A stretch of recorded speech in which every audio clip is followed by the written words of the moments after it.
to SuperTalk, the podcast that scratches your superhero itch.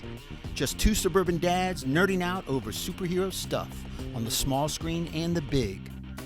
Buckle up, people. Enjoy the ride.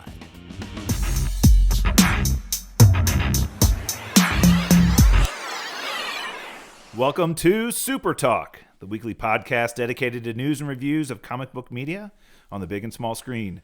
This is episode number 3. I'm your host, Brian Professor Pettis, and with me, as always, is my illustrious co-host, Titanium Tony Estrella. Tony! Professor, take us to school. How are you, sir? Good third week, right? Yeah, great third week. We had another super response to the second episode. Holy shit. Yeah, we can't thank the listeners enough. Thank you for subscribing. For those of you who subscribed, thank you for downloading. Thank you for all the feedback, constructive and positive feedback we've received. It's been awesome. Yeah, absolutely. And thanks to our sponsor, Studio G Studios, home of the man band, Corn on the Cob, kicking out the hits again. And we have another sponsor, Piedmont Wealth Management, Doug Burney and the team over there. If you got a bucket of money laying around in your living room, give them a call. They'll know what to do with it. Let's hope. Right? So, and we also want to continue to encourage feedback, right? So every week we're looking for not only just good feedback, but also questions of the week. So if you'd like to submit a question of the week, contact us on Twitter. Absolutely. At SuperTalkPod on Twitter, or you can email the show, supertalkpodcast@outlook.com. Yeah, we actually have a couple of questions at the end of the show we're going to get to. That's kind of cool. Well, let's get into it this week, Tony. We got a lot of exciting stuff to talk about this week. So Absolutely. We'll get to the news and review section. So first off, let's talk about WandaVision. The 1,000-pound elephant in the room, right? Right. I mean, how long have we been waiting for this? Long time. Yeah. So the original schedule was we were going to get Falcon and Winter Soldier in August, WandaVision sometime in the fall last year. That was delayed because of COVID and everything else. Pushback. So the start of Marvel Phase 4 was basically pushed back effectively 6 months. Right. Yeah. Right. Exactly. Like a pledge pushing back, not wanting to do his shot that he was given. Right. So we finally got the episode we were looking forward to. We got some previews, tons of trailers. We've got the Marvel Legends show last week that kind of reintroduced us to these characters. So what were your first impressions? Holy shit. My first impression was how authentic, with the box format of the old school sitcom, the black and white, and still the high quality production. Like you said, I believe last episode, they're dumping a lot of money into this production, and it shows. Really authentic, really cool. I got a lot of questions like, what the fuck is going on? Yeah, well, we have a lot of unanswered questions, and maybe we should start off by reminding the listeners about where we saw Wanda and Vision last. So Why don't we go into that a little bit? Well, we saw Wanda kicking ass on the battlefield with Thanos, but Vision is actually dead. You know, Thanos ripped the Mind Stone out of his head in Infinity Wars, and he was just a grayed out robot, dead. Wanda got snapped in the big snap, and she disappeared for a while. She got re-snapped back and started kicking Thanos' ass, and that's really where we left off. So the last we saw was Wanda at the end of Endgame, basically beating the living crap out of Thanos. Right. And we haven't seen her since. We have no idea where she's been, what she's been up to. So that's where this series starts, right? Right. But to get into what you were saying before was the way that they filmed this movie, or filmed this TV show, the first couple of episodes at least, with authentic 1950s and 60s cameras, black and white cameras from the 50s and 60s, hence the 4x3 format. Right. And hence the really clear black and white photos. Absolutely. And they stayed true to that format, to the quirky misunderstanding that leads to hilarious comedic, acting. I misunderstood you. That kind of Dick Van Dyke, even with him phasing through the front door and kind of dropping her, very reminiscent of Dick Van Dyke tripping over the ottoman in the beginning of his show. So kind of cool, great throwback. And then, you got this feeling of this sinister horror that's somewhere dwelling behind the scenes. kind of weird kind of acting that comes up every once in a while. Well, like you and I have talked about, Tony, what the hell is going on? Right? So the show starts off, and by the way, the beginning of the show with the brand new Marvel Studios intro, where they've added some new images From Endgame and Infinity War that weren't in there prior, goes into a black and white Marvel Studios logo, which kind of goes into the format of the show. Yeah. So we start the show off with them driving down the street of Westview in a just married car. And the first episode was really modeled after the 50s television shows like I Love Lucy, really kind of gives Dick you Van that Dyke. Right, great throwback to that era of television. But the first thing on my mind, and I'm sure on yours, was like, why are they here and what the hell is happening, right? Well, what's Westview? I mean, where's Westview? What is that? I mean, who are these people? There's a lot of questions. And Paul Bettany had an interview the other day, and he said that out of the 9 episodes, they're going to be going through the certain sitcom eras.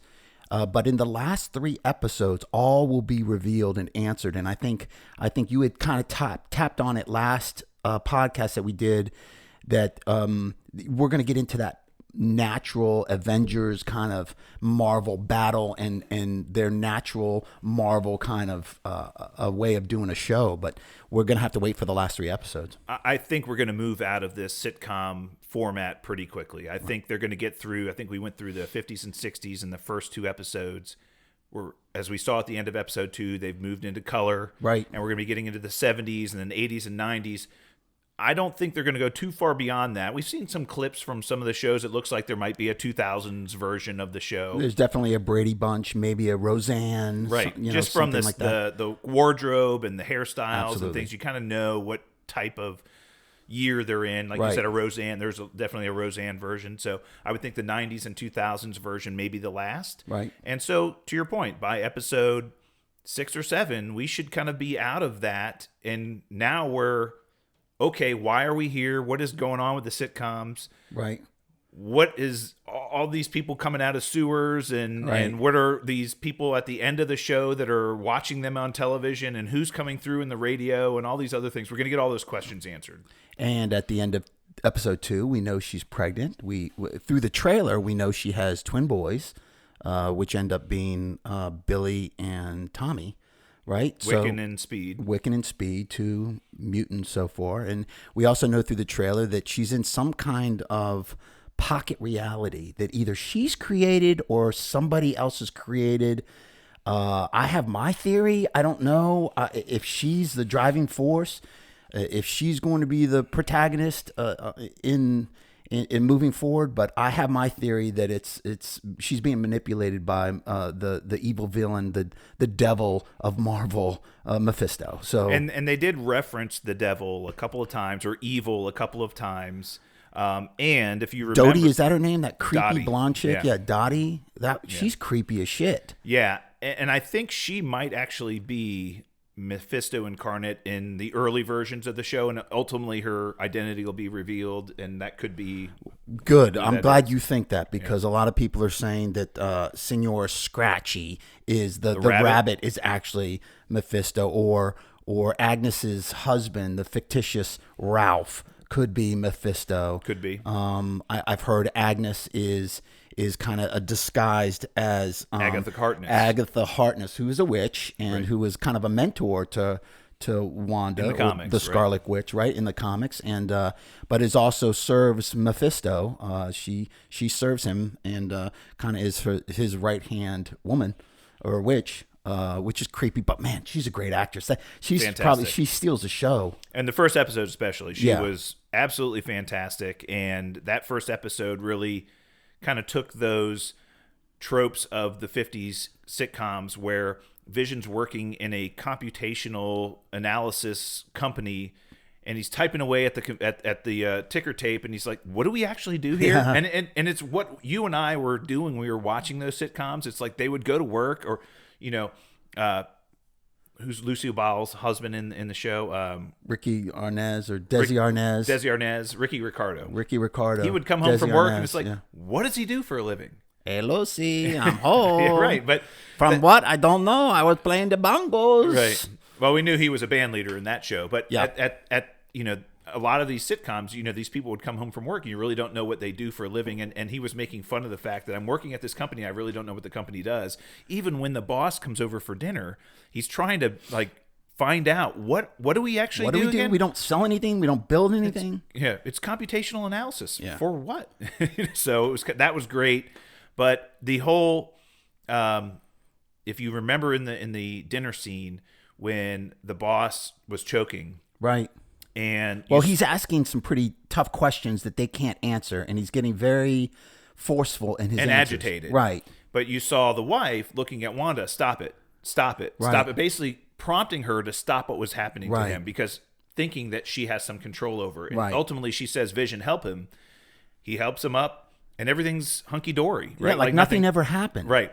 So it seems like she has some level of control of what's going on in this environment, but Right.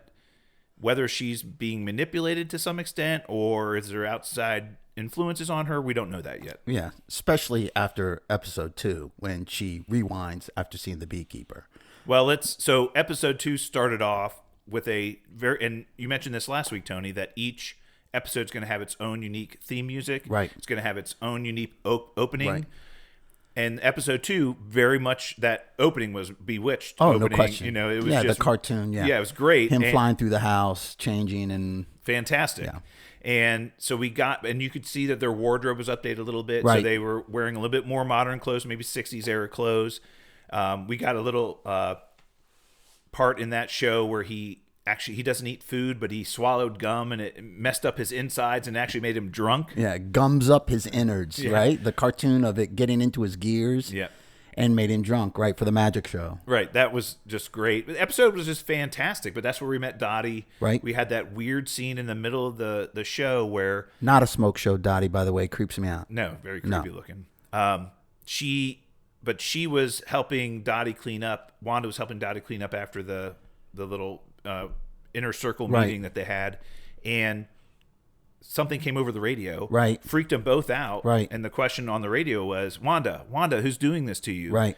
And Dottie smashed a glass in her hand, started bleeding, and she didn't think anything happened. You see the color of blood for the first time, the red. And if you remember at the Second time. beginning of the episode, we saw the helicopter Right. that had flown into the bush was also in color. Right. And it was freaking Wanda out like, what's this? And it Yeah. had the sword logo on it. Yeah, theory is that in the trailer you see that helicopter outside the pocket reality, some kind of force field or shield that she's created probably around Westview, and maybe the helicopter got sucked in, and in her reality it turned into a little toy helicopter. And then she looks up at the window at the branch like, was this the bump that I heard in the night? Maybe this was it. So there's a lot of freaky things going on, which is really cool. Here's a little Easter egg which might explain a little bit of that. Is Sword, we talked about last week, Right. in the comic books, is Sentient World Observation Right. and Response Division. They changed their name. It is now in the TV show Sentient Weapon Observation and Response Division. So sentient weapons are superheroes, Sure. effectively, right? Right, So right. these are people who are alive who effectively are weapons. And so some organization or group has been responsible for watching them, Right. which we see, the payoff is at the end of each episode. The TV show fades out. We see somebody watching the TV show on a monitor, clicking some buttons and writing things in a notebook, Right. in what looks like a modern studio, and that must be Sword. But I think the theory is that that's Darcy from the Thor movies, Correct. who's doing that. who's making notes after the first episode. She's making notes as it pans out, and she's watching that old closure of a sitcom from the 50s and 60s, Yeah. and she's taking the notes, and then as she closes the notebook, it has the Sword logo on it. So yeah, that's the theory, is that she is Darcy. So we'll find out. And again, and you mentioned this, Tony, at the end of episode 2, Wanda and Vision hear another bump. They walk outside. They see somebody climbing out from the sewer. What the fuck was in that? a beekeeper's uniform with the Sword logo on it, Right. with bees flying all around him. So many theories about that I've heard. But she says no. Right. And Rewinds. hits the rewind button. Right. Goes back when they're in the house. Kissing about is this being really pregnant. happening? Right. About her being pregnant, and Vision says yes, and then they kiss, and then they go to the ending of the show. And so before that happens, though, things start to turn color. So Vision he gets color at the very end of that, and then the whole house kind of starts to turn color. And she seems shocked by that. I don't know. So that's what makes me believe maybe she does have partly to do with this pocket reality, but also maybe somebody's controlling it, like trying to move along the children, it's for the children. That freaked me out too, with the magic show and the fundraiser. The whole reason for the fundraiser was for the children. Where are the children? There's no fucking children in this town. Where are they? And well, you remember she said at one point in time, well, let's not get ahead of ourselves, right? This is all for the. She said, let's not get ahead of ourselves. But it seems like the whole goal of this entire pocket universe, from somebody's perspective, is for them to have children. No question. Professor, enlighten us a little bit. In the comics, she gets pregnant by Mephisto, right? She part of his slivers of his. Very similar to what's going on here. Right.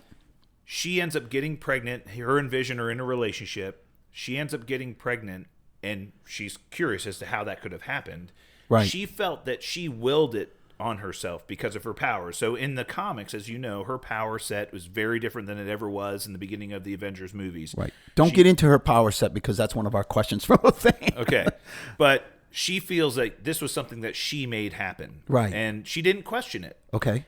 And what ended up happening is they had children, and they found out that Mephisto, who is a demon in the comics, related to the devil, was responsible. He runs the hell in Marvel 616 in Marvel's universe. right.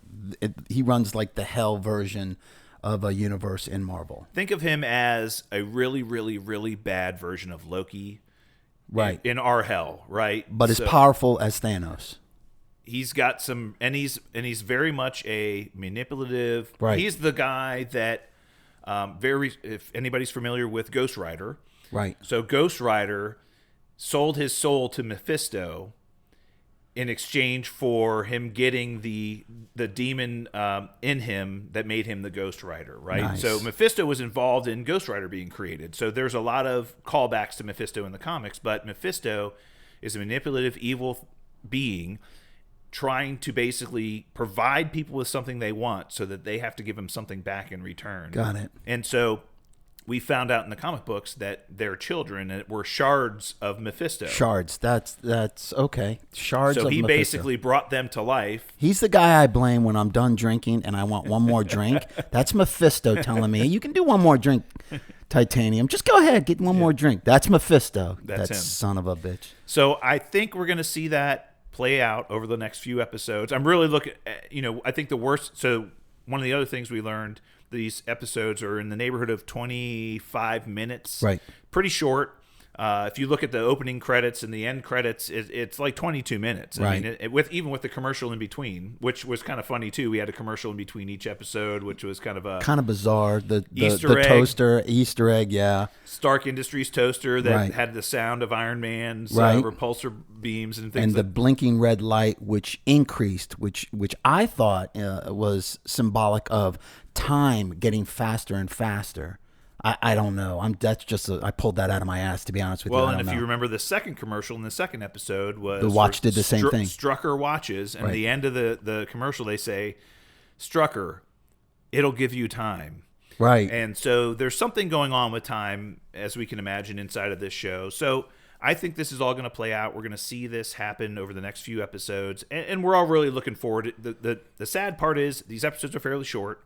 And we're only going to be getting one a week now for the next several weeks. But yeah, I know. We'll suffer through it. That's all right. We will. It'll be fun. And It will be hopefully, fun. from what I hear, once we get past the sitcom... They get a little longer, don't they? Yeah. You said that? When we get past the sitcom kind of structure that we have for these first few, they'll get into the 40 to 45-minute range of a normal, like, Game of Thrones episode. Right? Yeah, so we'll get into some longer episodes as we end up. I'm thrilled. A couple of questions and a couple of things going on that hopefully we'll get the answers to in this pocket reality. Westview, what is it? Ralph, who is he? Dottie, who the hell is she? Right. Weird. The rabbit. The rabbit, Senor Scratchy. Yeah. All these things have hidden meaning, just like Marvel, classic Marvel, throwing Easter eggs at us every chance they get. Well, we saw another Easter egg in episode 2. We saw Monica Rambeau's character in episode 2, and she was a different name. She called herself a different name in the episode, African American woman, but we know she's Monica Rambeau. Right. And she doesn't really know why she's there or what she's doing there, and she seems very confused in that episode, even when she was taking part in the magic show. But we know in later episodes she becomes more aware or self-aware of that she's in some place that she shouldn't be. Right. And so we did get to meet her for the first time in the second episode, and she's going to be playing a bigger role for sure. Yeah, for sure. And in the trailer, it's an indication of that. She shows up in the trailer, I think in the Brady Bunch era. Right. She shows up and she's wearing a shield necklace, and she's like, "Who are you?" She's like, "I don't know."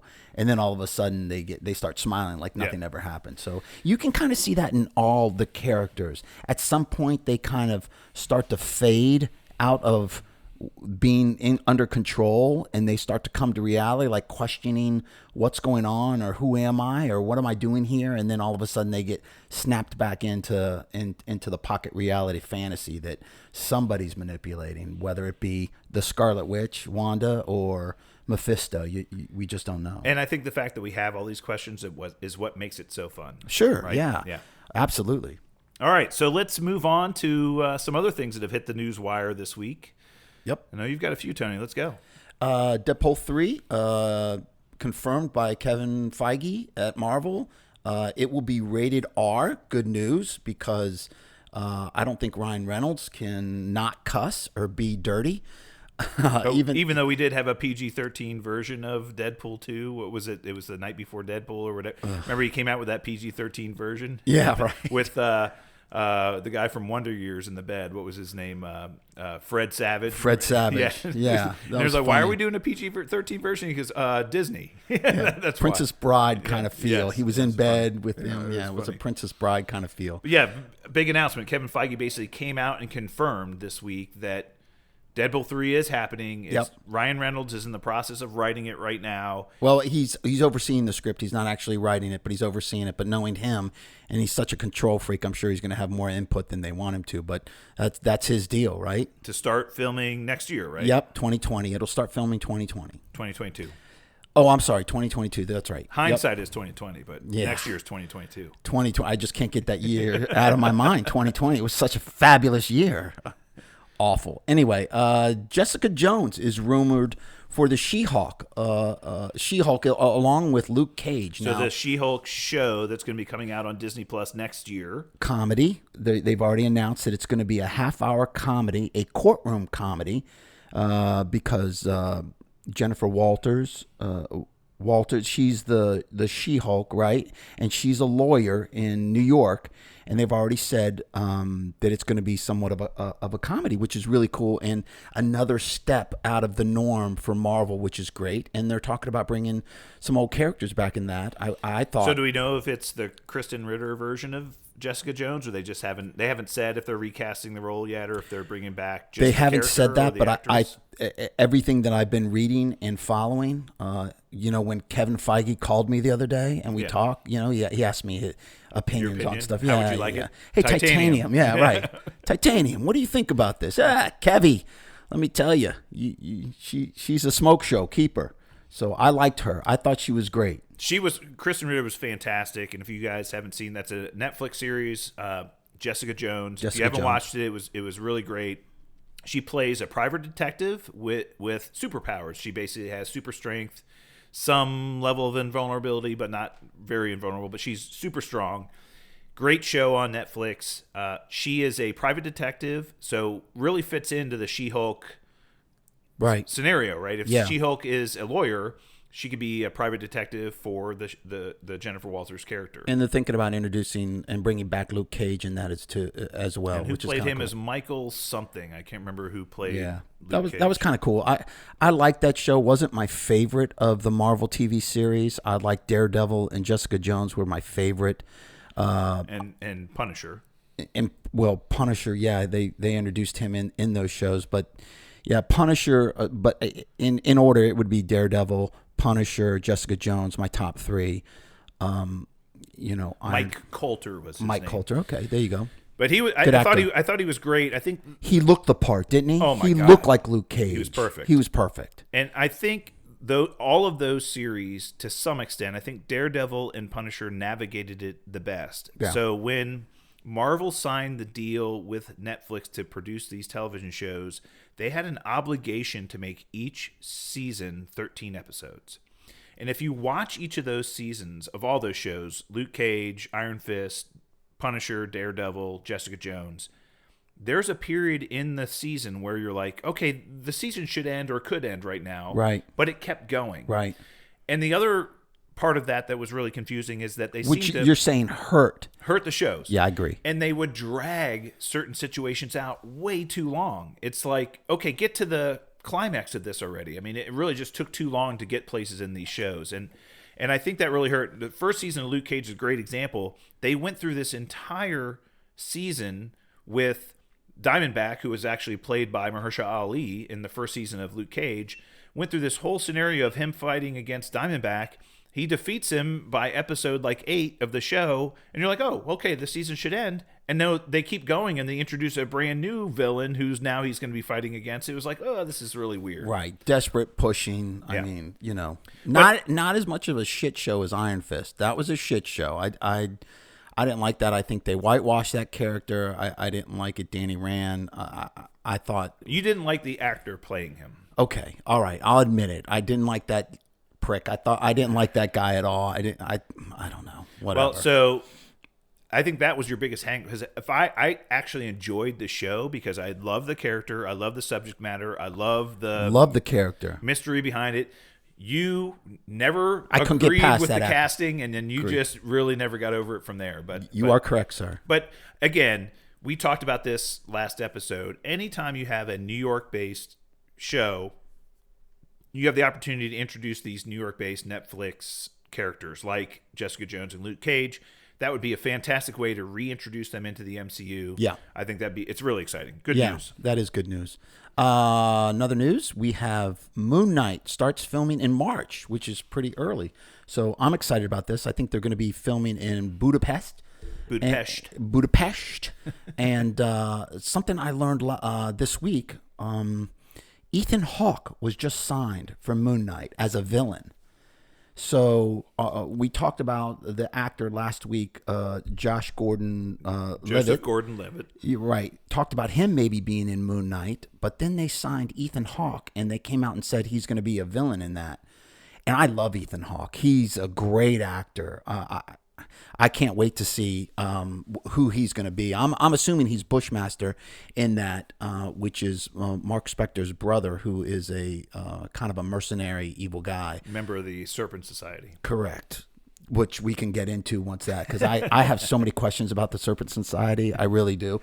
I'm not a big fan of snakes, so it's kind of got a dark pit in my stomach right now, Right. even talking about it. But that's another whole conversation. We could do actually a whole show on the Serpent Society. We right? can go through at least the comic book version of that. They, again, some of those characters have been portrayed in cinema. We saw Diamondback. We saw, what was it, Copperhead, I think we saw. So there have been some others that have been tapped on that, but haven't come. Kind of like the tracksuit gang mafia. Tracksuit Mafia. The Tracksuit Mafia, right? We're gonna learn about them too. That's an evil gang that we're gonna probably learn about. But that's exciting. I mean, I think Moon Knight is to as you mentioned last week, Tony. This is a character who I think was modeled after Batman to some extent in the MCU. Marvel's version of Batman has gadgets and is out at night and prowling the streets and fighting crime. But he's got multiple personality disorder. Right. He's been possessed by theoretically possessed by the moon god, the Egyptian moon god that's granted him these abilities, and so it's going to be a really great show. And I'm excited to hear that they're starting that in March. Yeah, me too. Another great piece of news that came out this week was Chris Evans is not just in talks. It was in talks, but I think they've confirmed it now. He signed on again to reprise his role as Captain fucking America. I couldn't be happier about this. Now, it'll probably be very similar to like, Homecoming, Spider-Man Homecoming, where Tony Stark did like a cameo little role in that. I don't know. Or could they go back and do a whole movie on how he returned the Infinity Stones? We don't know. He had all the time in the world to do that. That could be a whole movie in itself, like how he returned the stones and his adventures returning the stones and then popping back to Agent Carter in that last dance. So yeah, really exciting news. Chris Evans, when he left, when he finished filming Endgame and was doing the press junket, the theory was that Captain America dies in Endgame. So everybody's wondering, because he made a comment publicly on Twitter that this was his swan song. Right. He was happy to play the character for as long as he's he did. Moving on he's from moving Captain on America. from other things. And everybody's like, oh my God, he dies. Well, we found out that he didn't die. He just ended up going back in time, living out his life with Peggy Carter, becoming an old man like he normally would. But he also said, I'm kind of done playing this character for a while. I said, but he also said, give me a couple years. Right. I may change my mind. Correct. Well, it's been a couple years, Yeah. and he changed his mind. Yeah, and he tweeted out that he's like, oh, I don't know what you guys are talking about, playing all coy and dumb on Twitter. You son of a bitch. I love it. I love that you're coming back. Well, we I know like for a Chris fact Carter. we know for a fact that he did voice his character in all of the What If episodes are going to be coming out later this summer. So he did come back for that for sure. We know that. The question then, to your point, is what... So did Chadwick Boseman as well, right? Right. Those were done before he passed away. Right. But the question really becomes, what are we going to see Chris Evans in next? Right. And I think there's a number of theories. First theory is he comes back as Old Man Cap to lead the Young Avengers. Oh, like the man in the chair? Oh, that'd be cool as shit. So that could be he comes back as his old self, but we saw at the end of Endgame. You know how excited I am about the Young Avengers. As excited as you are about Secret Wars, the Young Avengers is something that is close to dear to my heart. And so that's something we might be able to look forward to. To your point, kick-ass. we could actually do a movie or a Marvel Disney Plus show about him returning the Infinity Stones at the end of Endgame. That'd be cool. We could see a whole show about that Yep. and all of his adventures and what happened and everything else. That could be a show in itself. We could actually do another period piece with him, just like we're doing with Black Widow. Go back in time, film Chris Evans and Captain America doing stuff before he passed or before the series of Endgame. Right. So lots of possibilities. And the multiverse opens up the possibility of a different version of Captain America coming back to our universe. Right. So there's endless possibilities. The fact that he's coming back is great. I know my sister, for example, says the titanium tagline of Smoke Show applies to Chris Evans as well. So we need to make sure that all the ladies out there... Absolutely. Oh, I got a whole list of guy and girl smoke shows. No question. No, please. The women that I've been talking to are like, you better have guys on your smoke show list. I absolutely do. One day we'll do a show where I'll go over the top 10 smoke shows, male and female characters in the superhero realm. Yeah, absolutely. I think the listeners are looking forward to that one. So. All right, well, let's move on. What's the next? Bad news. Sony Morbius, the movie, has been pushed back to October. So we have to wait a little bit longer for that. They pushed that back. I don't know why. I have a feeling we're going to get a lot of things being pushed back, except for the Disney Plus stuff. I think they're going to move forward with that. I hope Black Widow isn't next. I don't have a good feeling about these shows hitting their mark in 2021. And that is just a feeling I've gotten this week. But hopefully they get their shit together and the theaters open up and things start to open up and we get these shows as scheduled on the big screen. And then the DC stuff, as you had said before in the previous podcast, that on HBO Max as well. Right. My son Charlie and I were watching a couple movies over the last couple of days, and he's like, "Man, I can't wait to get back in the theaters and see something new on the big screen." And I think we're all looking forward to that. Sure. Yeah. The disappointing news about Morbius was scheduled for March release. They decided to push that back to October. I think that they were a little bit ambitious to try to hope to get that into theaters in March. So probably good for all of us. But again, this movie has been done for over a year, and we're now pushing it back again another 6 months, which is crazy. Like I said about Wonder Woman 84, if you got something on the stove that long that's been ready to eat, you better taste it and make sure the shit tastes great. I mean, you got plenty of time in post-production to redo CGI that's shitty, cut more scenes. You know, you got to get it right. If you have that much time, you got to get it right. And I think Wonder Woman 84 really missed the ball. We talked in depth about that. I think they missed the ball, and I hope they don't miss the ball on these movies like Eternals. You know, I think that's in the can already, and I'm looking forward to that movie. We haven't gotten a trailer for that movie. It's coming out in November, and a lot of this stuff we really haven't. We've gotten a trailer for Morbius, and it looks okay. It looks pretty good, right? Yeah, looks. I'm looking forward to it. Yeah, absolutely. All right, well, let's move on to our topic of the week this week. So the topic we chose this week is something that we actually heard a little bit of news about this week as well, is the future of the Black Panther franchise, right? So tragic death of Chadwick Boseman in 2020, pancreatic cancer. We found out that he had been suffering of that disease for many years, actually, and was undergoing treatment during his filming of the Black Panther movie, Marvel Infinity War, Marvel Endgame. Really tragic for him to leave us as soon as he did. Fantastic actor, played that role perfectly, was an embodiment of a really important character in Marvel. So the question then becomes, well, what are they going to do? Like, we know Black Panther 2 is coming out. We know it's on the schedule. So what are they going to do? Right. And Kevin said that he's not going to recast it. So that was a big announcement. My buddy Kevy. Right. Kevy gave me a ring and said, hey, Tony, we're not going to recast it. So sorry. Go ahead and put your Black Panther outfit away. You're not getting in the movie. But where do you go? And you're right. He's a hell of an actor. I loved him in that the Jackie Robinson 42. movie, 42. Right. What a great movie. That was a really good movie. So what was there was a movie that came out early last year, The Two Boroughs or something like that, about him being a cop in New York City, where they had Two Bridges or something about bridges, yes. right? He was a cop. 10 bridges or something, yeah, where they had to shut down all the bridges to Manhattan. Right, yeah. right. So that was great. He's just a great actor. So what Kevin Feige officially said is they are not recasting the role of T'Challa. So T'Challa is the character who is the king of Wakanda, the Black Panther himself, right? He's not the only Black Panther, though. He's not the only Correct. king of Wakanda. He's T'Challa. Right. So what they basically said is, so you and I had some conversations about this previously, would they recast T'Challa as somebody else? And I think that is not going to happen. Right. But that does not necessarily mean there won't be another Black Panther. And Right. it doesn't mean there won't be another king of Wakanda. Right. And we talked about maybe his sister picking up the mantle of the Black Panther. And other things. I know M'Baku is M'Baku, the gorilla. I think what's it, the white gorilla?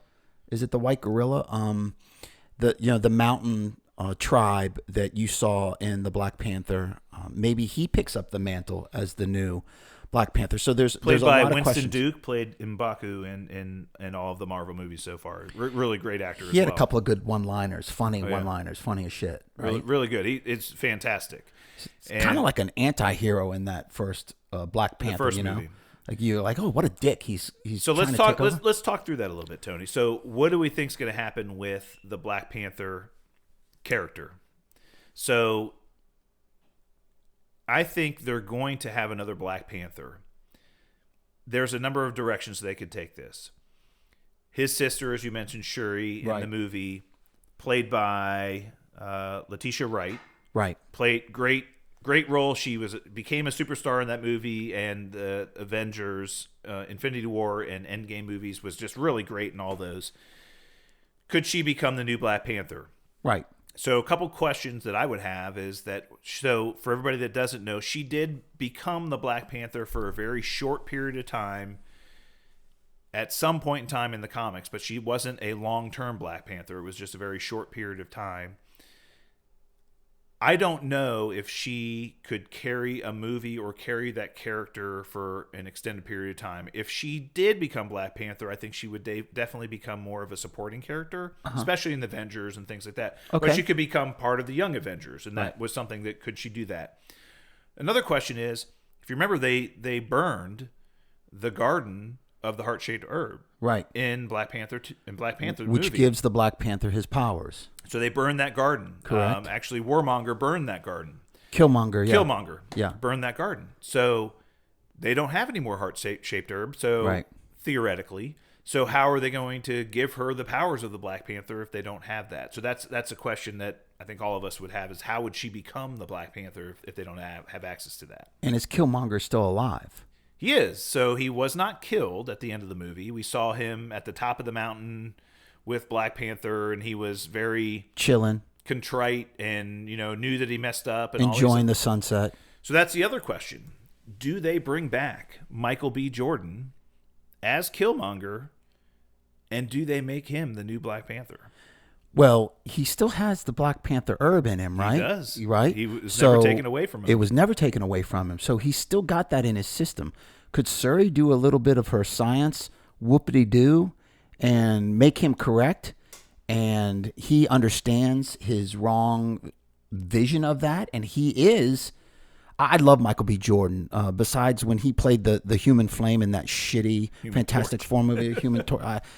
Besides that, I thought he was great. The Creed movies, awesome. Oh, he was awesome. He's awesome. And if you ever saw him in Friday Night Lights, the TV show, Yeah. he was fantastic in that as well. Yeah, I'd love to see him come back. That's a great theory. I like that. So I they may go through kind of I think that movie is going to spend some time early in the movie talking about how he lost the Black Panther and how he died, and we'll have a funeral for him and all these other things. They'll actually go through some memorial.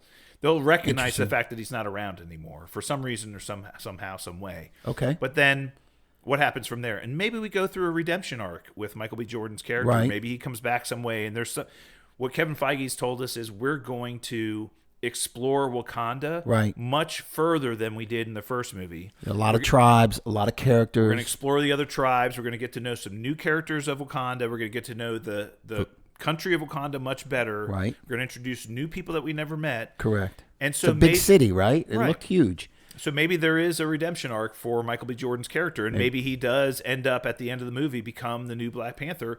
And frankly, you and I've talked about this. If somebody was going to be recast in the role of Black Panther before Michael B. Jordan played Killmonger, I would have picked Michael B. Jordan to be Black Panther. No question. He's fantastic. He's But they number burned 2 him. on their list. Right, but they burned him using him as Killmonger to some extent. But He played Killmonger pretty damn good. he played him right. Great. Yeah. But they could have the best of both worlds. Yeah. He could I basically agree. redeem himself, become the king of Wakanda, and now have this young, phenomenal actor playing that role. He has the blood, right? Right. So I agree. I think that's cool. Yeah. I think they should do something like that, but bringing in new characters, the White Tiger, other things. So, all right. So you mentioned here as well that you heard a rumor that potential that Doctor Doom is actually going to be in Black Panther 2. So the first rumor I heard was that they were going to introduce Namor, which is the Prince of Atlantis. It's Marvel's version of Aquaman. He's got tremendous superpowers, and he's the one of my favorite characters. I love Aquaman too, but in the Marvel world, Very much an anti-hero in Marvel. anti-hero like Black Adam. He's been a villain and a hero many Correct. times over. and a nemesis to the Black Panther and Wakanda. And they mentioned it in Endgame, where there was an earthquake under the ocean, and Scarlett Johansson said, well, how are you handling that? And she's like, it was under the ocean. We handle it by not handling it. That something there could be going on. So I don't know. I thought it was Namor. I thought that, but now everything is pointing to them bringing Doctor Doom and introducing him as a potential villain in that, which would be cool. Right, and we talked about this last week. Joseph Gordon-Levitt signed a deal recently, or is in talks with Marvel to play some pivotal character going forward in the Marvel Universe. I would tag him for Doctor Doom. If this, you and I both know this, Doctor Doom is one of the biggest of the big bads in the history of Marvel Comics. Sure. I mean, He's like Tony Stark and Doctor Strange together. He's not only brilliant scientifically, but he's also into the magic and the mystic arts. So he's the best of both worlds there. So he's a big bad. But he's been the reason behind a lot of catastrophes, a lot of bad things that have ever happened in the comics. Right. And he's a really important character, I think, for them to get right and for them to have a long-lasting kind of villainous presence in the Marvel Universe. Right. Tagging Joseph Gordon-Levitt, a young, talented actor, to play that That can role. grow into that character. We'll Plus, see. Doctor Doom looks cool as shit. He's just a badass, cool looking, like a armor kind of medieval looking freak. Has his own country, Latveria. Latveria. Really cool. Victor Von Doom. Yep. So that's kind of where we are with Black Panther right now. I think we're a lot of unanswered questions at this point in time. I think once the script comes out and once we hear some more casting announcements, I do expect Lupita Nyong'o to come back as Nakia. I do expect Letitia Wright to come back. I do expect Winston Duke to come back as M'Baku. Angela Bassett likely going to come back as T'Challa's mom. Yep. Right. I think they're all going to come back. Agreed. Such a strong cast. I don't see any of them. Director is coming back. Yes, we do know that. So let's look forward to some future announcements. The fact that this franchise will be with us and as successful as it was, I think they do have some motivation to make sure that it is successful going forward. Yeah, I made over $1 billion.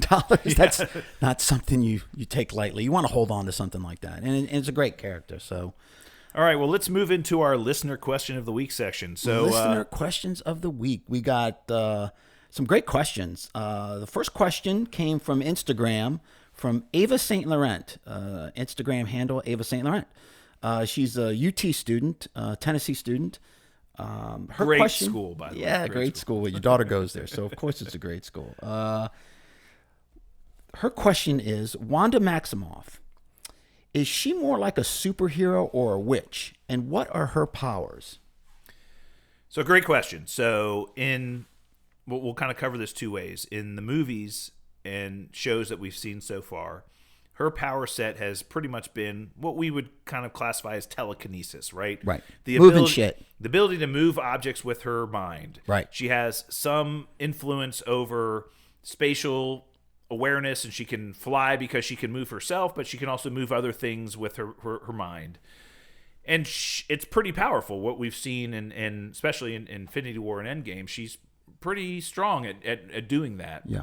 From what we understand, and this is what we've been told so far, her powers were given to her through experimentation using the Mind Stone that Baron von Strucker did on her and her brother when they were in Sokovia. Right. That's the understanding that we have of her powers in the movies. That was portrayed in the movies for everybody to understand how she obtained her powers. Right. And the reasons behind that were, at the time, Fox owned the rights to the X-Men and anything and everything mutant. Couldn't say mutants. Right. And Wanda and Pietro Maximoff, the brother and sister, are actually the children of Magneto. And he's a mutant. Right.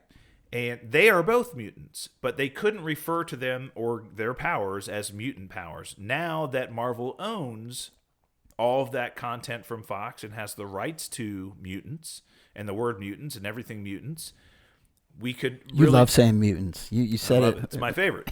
So we could now explain that, frankly, she's always had these powers. Right. The Mind Stone just helped unlock them. Unleash. Yep. And frankly, we've only seen a tip of the iceberg of what her powers really should be or could be. Right. The red hue is very reminiscent to we've talked about this, the reality stone. So she obviously has some kind of control over reality. Well, and we've seen a little bit of a different style to her powers in the TV show. Correct. So she's not only able to move things with her mind, but she can actually change things and teleport people and do some crazy, wacky stuff. She's actually becoming more of a witch Right. than a superhero. So in the comic books, her powers were classified as hex powers. That was, she basically could put curses on people. That was what she did. You could be walking down the street perfectly. She could wave her hand at you and you would trip over your own feet and fall on your face. Right. Right. So her powers were called hex powers. She could basically curse people as a witch. And that's why she was called the Scarlet Witch. She had curse hex powers. Cool. So I think we're now going to see kind of a morph of that in the TV shows and movies going forward, where she's going to have some reality altering powers, as well as still continue to have the ability to move things with her mind and things like that. So we'll see. Hey, Professor just dropped a lot of knowledge, people. I hope you were taking notes. That's awesome.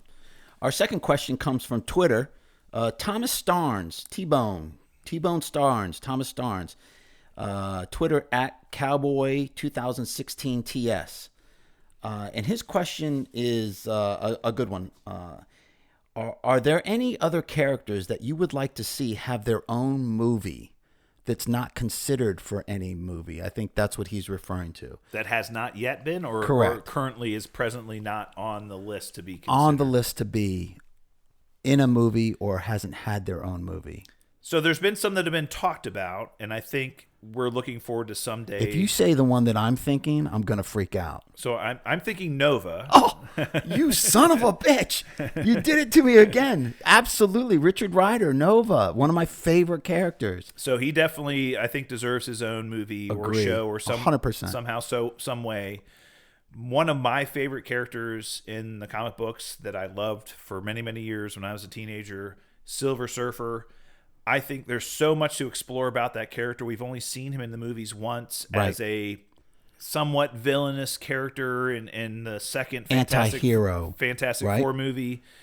But he is such a deep character and one that we could really explore. And he could have his own TV show. I would love to see them do something with the Silver Surfer long term that would last, make him a more kind of relevant character in the MCU going forward.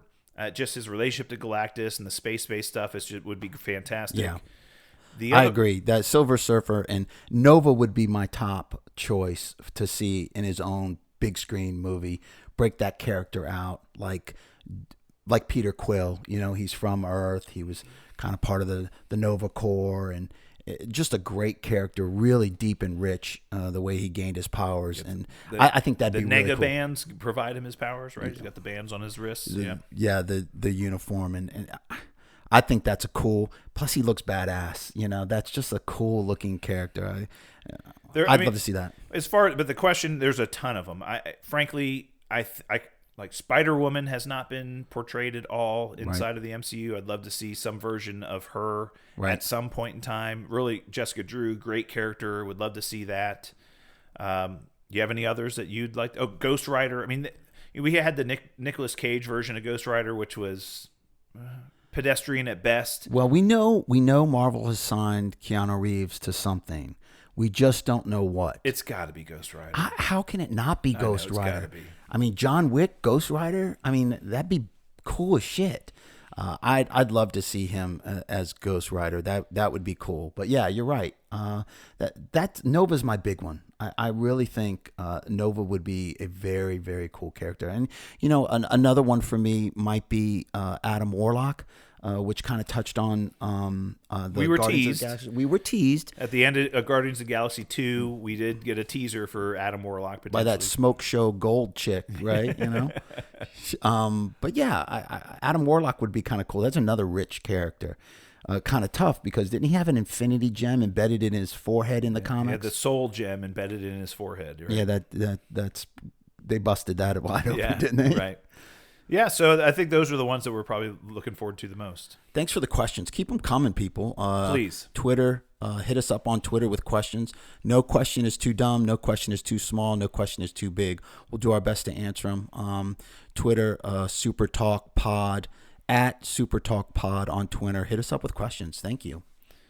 So let's get into what are we going to look forward to next week? We'll pick another topic of the week. That'll be something that we'll put on the docket for the next week, but we'll also be looking at the next show for WandaVision. We'll review that. Yep, we'll take another deep dive into the third episode, which will get us caught up with all of the critics because they've seen the first 3 shows already. So it'll get us caught up, and we'll be on an even playing field with all those maniacs. Right. And then we'll pick another topic. The news is dropping hot. Like every day there's something coming out. Well, we've seen that since the Disney Investor Show and the launch of Phase 4 officially. We've seen a number of things being hit in the wire every week. Absolutely. So we'll continue to monitor that. Cool. All right. Well, should we call a show? I think so, yeah. All right. Well, that's it for us. We'll be back next week for more Super Talk. To get in touch with us on social media, hit us up via email, supertalkpodcast@outlook.com or @supertalkpod on Twitter. Until then, stay super, everyone.